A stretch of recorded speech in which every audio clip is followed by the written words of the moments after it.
Welcome Tamil stocks friends. June 17 செவ்வாய்க்கிழமை இந்த வீடியோவில் இஸ்ரேல் ஈரான் போரால் பெட்ரோல் விலை கடுமையாக உயர்ந்திருக்கு. இதனால் இந்தியாவோட ஓஎம்சி கம்பெனிகளான ஆயில் இந்தியா அப்புறம் ஓஎன்ஜிசிக்கு எந்த அளவு பயன் கிடைக்கும் அப்படிங்கிறத பற்றி இந்த வீடியோவில் பார்க்கலாம். முதல்ல மார்க்கெட் அப்டேட் பார்த்துடலாம். சென்செக்ஸ் 677 புள்ளி அதிகரித்து 81,796 க்ளோஸ் ஆயிருக்கு. நிஃப்டி 50 227 புள்ளி அதிகரித்து 24,946 க்ளோஸ் ஆயிருக்கு.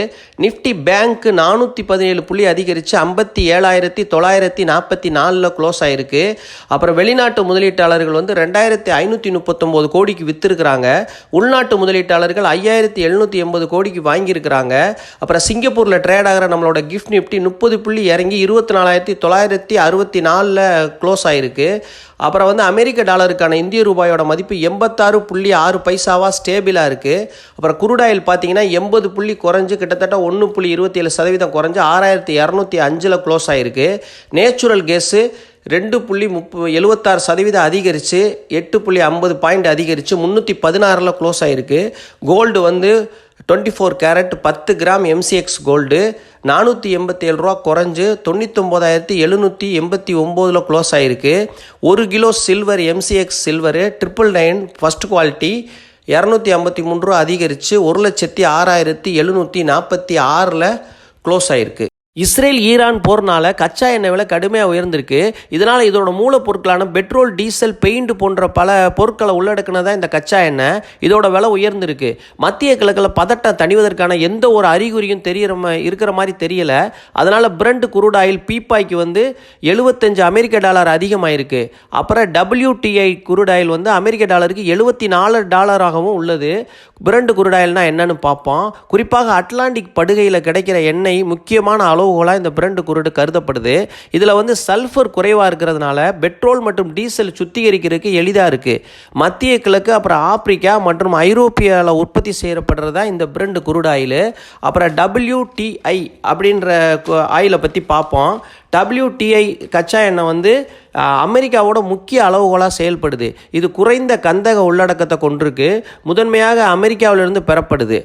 ஒக்லஹோமா மற்றும் கூசிங் முக்கிய விநியோக மையமாக செயல்படுறாங்க.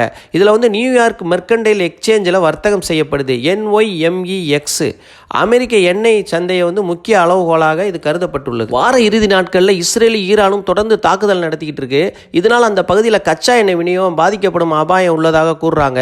ஏன்னா உலகத்தோட எண்ணெய் இருப்புகளில் சுமார் 9% எண்ணெய் ஈரான்கிட்ட தான் இருக்குது.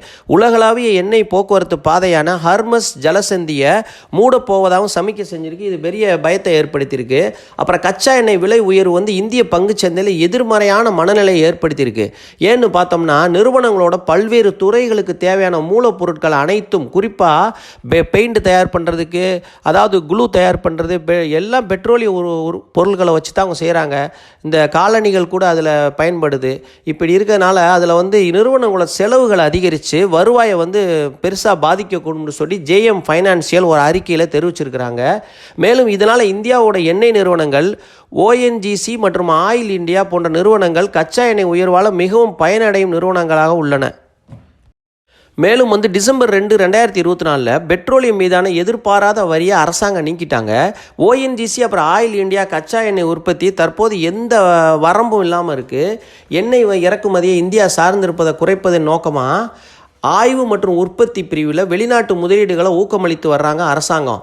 அதே சமயத்தில் எதிர்காலத்தில் எதிர்பாராத வருவாய் வரி மீண்டும் விதிக்கப்படலாம் அப்படின்னும் தரகு நிறுவனமான JM ஃபைனான்சியல் எச்சரிக்கை விடுத்திருக்கிறாங்க.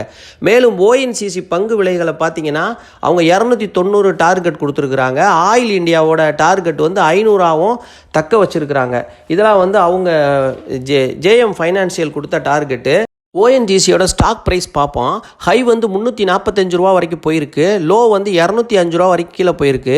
நேற்று க்ளோசிங் 256 ரூபாயில் க்ளோஸ் ஆகிருக்கு. மார்க்கெட் கேபிட்டல் 3,23,048 கோடி. PE ரேஷியோ 9, செக்டார் PE 10, ரெண்டும் சமமாக தான் இருக்குது. புக் வேல்யூ 162 ரூபா, 1.58 அதிகமாக இருக்குது, 1.5% அதிகமாக இருக்குது. கன்சிடர் பண்ணணும்னு பார்த்தீங்கன்னா இந்த ஸ்டாக்கை 230க்கு கன்சிடர் பண்ணலாம், 220க்கு கன்சிடர் பண்ணலாம், 210 10க்கு கன்சிடர் பண்ணலாம். 4.77% கிட்டத்தட்ட டிவிடெண்ட் கொடுக்குறாங்க. டிவிடெண்டுக்காகவே இந்த பங்கை நம்ம ஹோல்டு பண்ணலாம். ஏன்னா 4.77% மிகப்பெரிய அளவில் டிவிடெண்ட் கொடுக்குறாங்க. இது நம்ம வந்து சிறந்த பங்காக இருக்குது இந்த டிவிடெண்ட் கொடுக்குற விஷயத்தில். டிவிடெண்டுக்காக இந்த பங்கை நம்ம வாங்கி வச்சுக்கிட்டா கூட நல்ல ப்ராஃபிட் எதிர்காலத்தில் கிடைக்கும். அந்த மாதிரி உள்ள கம்பெனி தான். அப்புறம் வந்து ஆயில் இந்தியாவோட ஸ்டாக் ப்ரைஸ் பார்ப்போம். ஹை வந்து 767, லோ வந்து 325 ரூபா வரைக்கும் போயிருக்கு. க்ளோசிங் பார்த்தா நேற்று 480 ரூபா மண்டே க்ளோசிங். அப்புறம் மார்க்கெட் கேபிட்டல் 78,215 கோடி, BE ratio 12, sector BE 10, book value 305 ரூபா இருக்குது. 1.57%, கிட்டத்தட்ட 1.5 பங்கு அதிகமாக இருக்குது. அப்புறம் வந்து டிவிடெண்ட் பார்த்தீங்கன்னா 2.39%, பரவாயில்லாத டிவிடெண்ட் தான். அப்புறம் இதை கன்சிடர் பண்ணணும்னு பார்த்தீங்கன்னா 400 ரூபாய்க்கு கன்சிடர் பண்ணலாம், 380 கன்சிடர் பண்ணலாம், 360 கன்சிடர் பண்ணலாம். 350 நல்ல ஸ்ட்ராங் சப்போர்ட் இருக்குது. அப்புறம் வந்து இதெல்லாம் வந்து நம்ம வந்து டிவிடெண்டுக்காக கூட ஹோல்டு பண்ணக்கூடிய ஸ்டாக்ஸ் தான் எல்லாமே. இப்போ இந்த ஆயில் ப்ரைஸ் வந்து ஏறி இறங்குறதுனால நம்ம இதை அதை வச்சு இதை வாங்க முடியாது. இப்போ வந்து கன்சிடர் ப்ரைஸ் இந்த ப்ரைஸில் வாங்கினோம்னா ஓரளவுக்கு ஆயில் விலைகளில் மாற்றம் வந்தால் கூட நமக்கு பெரிய நஷ்டம் வராது. அதனால் இந்த டிவிடெண்டும் கிடைக்கிறதுனால நல்லா பாதுகாப்பாக இருக்கும். இந்த இதை வந்து இது என்னோட யோசனை. நீங்களும் சொந்தமாக யோசிச்சு ஒரு முடிவு பண்ணுங்கள். நான் செபி ரிஜிஸ்டர் அட்வைசர் இல்லை. இந்த வீடியோ இவ்வளோ நேரம் பொறுமையாக பார்த்த அனைத்து நல்ல உள்ளங்களுக்கும் மிக்க மிக்க மிக்க நன்றி.